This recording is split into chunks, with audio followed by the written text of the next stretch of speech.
The parable of the tares and the wheat from Matthew chapter 13. Lolium temulentum, that's what the botanists call it, the bearded darnel. It looks exactly like wheat from its earliest shoot right up to harvest time. You cannot tell the difference, unless of course you're a very skilled botanist. And it is the curse of cereal farming in the Middle East to this day. The Jews call it bastard wheat. And however carefully the farmer chooses his seed, it has a horrible habit of appearing in his crop, and he has no option but to watch it helplessly as it grows. And then after threshing, the grain is all laid out on trays, and hired women pick out the darnel seeds, which are slate grey in colour. They mustn't leave any behind, for it is slightly poisonous and it tastes bitter and it gives you headaches, so these seeds must be destroyed. In India to this day there is a threat, "I will sow bitter seeds in your fields next spring." What a horrible thing to do, to sow darnel deliberately in somebody's field. And that certainly must have happened occasionally in Jesus' time, for it was specifically forbidden in contemporary Roman law. So it must have been an issue. Well, like all Jesus' parables, this one is so clear and so compelling, and it leaves us with a lot to think about. What lessons can we draw?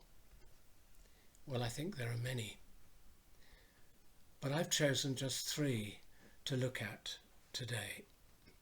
Firstly, I don't think we can dodge the fact that Jesus believed in the devil, not just a vague force for evil, as modernists would argue, or a lack of good, as some would say. No, the devil is scheming, intelligent, and real.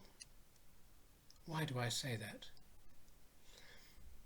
Well, the Old Testament clearly refers to the devil. Try reading the introduction to the book of Job.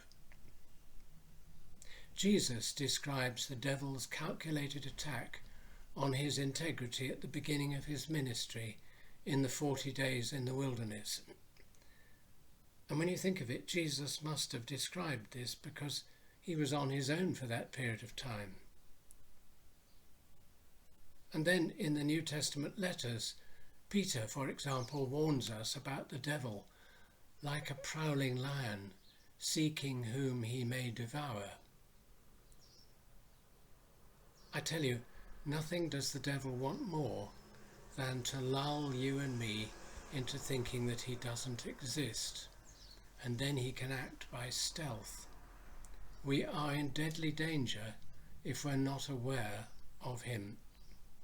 And Jesus, in teaching us to pray, said, "Deliver us from the evil one." That's what he said, and perhaps we ought to pray it that way.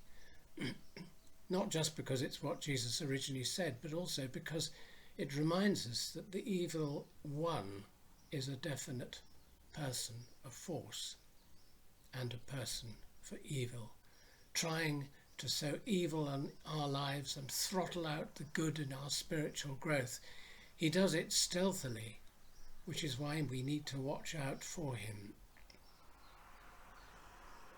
If you are growing spiritually, and I feel sure you are, and I mean that very sincerely, for what I've seen of your churches, beware, for the devil is so clever at making things seem acceptable, whereas in fact they are not.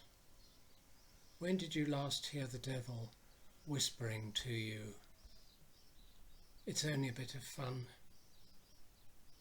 There's no harm in it. Don't be old-fashioned.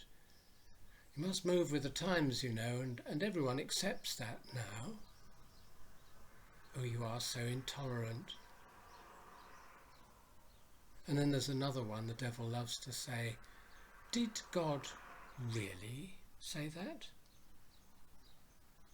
That comes from the Adam and Eve story, doesn't it? Because Perhaps as much as anything, the devil loves to sow doubt in our minds, doubt about our faith, or doubt about what our faith teaches. Beware of a very real devil. My second thought is from the parable is that we should be bold in the amount of seed sowing we do. Okay, there may be weeds springing up in your life and mine, but that should not stop us being ambitious with our sowing.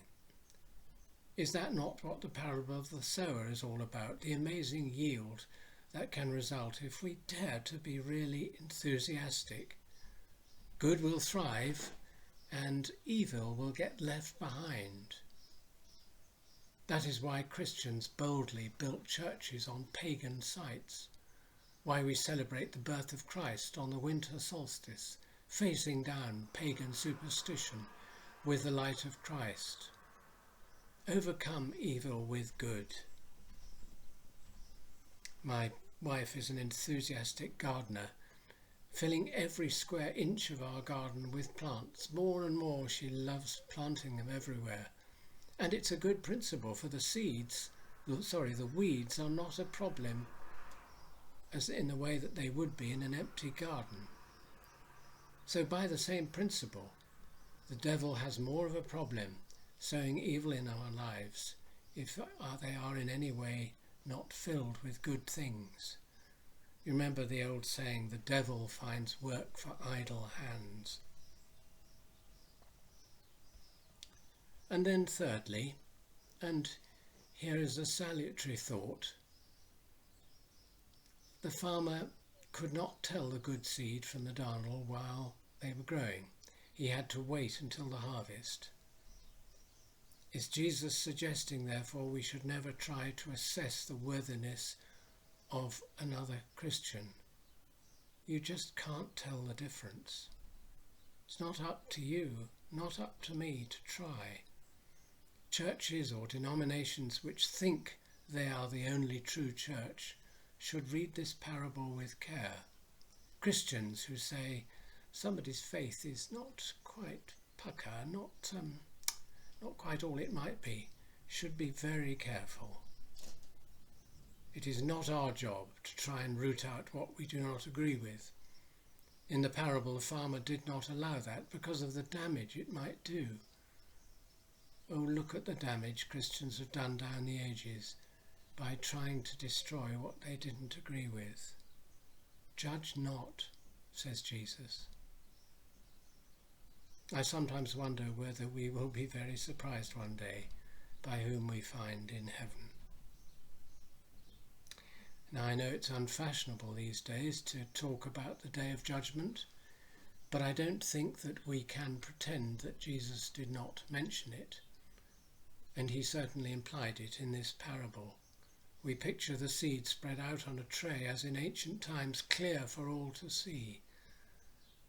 There will be no pretense. There will be no hiding. The healthy plants will bear golden, healthy grain, which will be gathered into the barn.